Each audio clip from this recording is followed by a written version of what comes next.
In the midst of the vast ocean, far beyond the known routes, there was a mysterious island that sailors called the Island of the Forgotten Moon. It was said that when the full moon rose above its horizon, its light disappeared, leaving the island in total darkness.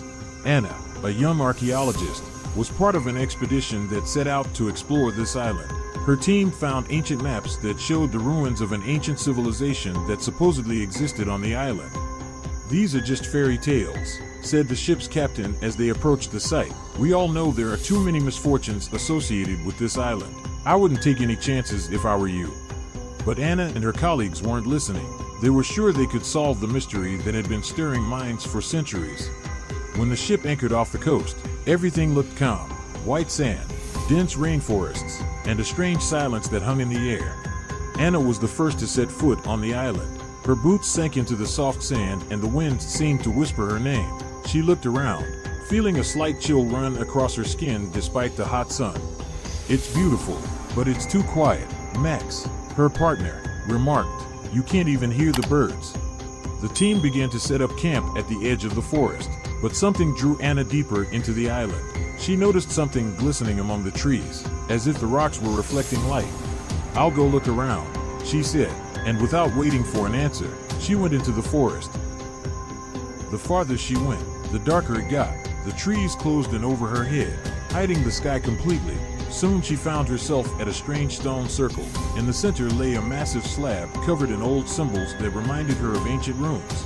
Anna pulled out her phone to take a picture, but as soon as she raised the camera, the screen went out. Everything around her became cold, as if day had suddenly changed to night.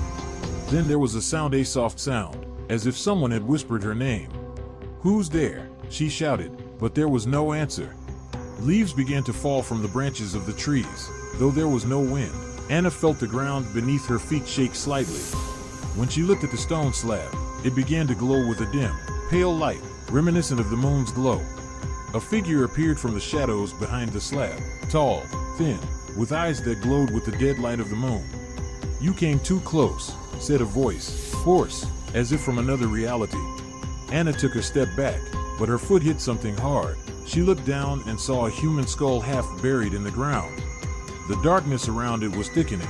Anna froze. The figure with the dead light in its eyes seemed real and ghostly at the same time, as if its outline trembled in time with the barely audible sounds. "Who are you?" Anna asked, her voice trembling. "I am the one who watches," the figure replied without moving. "You shouldn't have touched the light of the moon." "I didn't touch anything. I'm just exploring," she exclaimed. But the figure slowly raised its hand and pointed at the slab.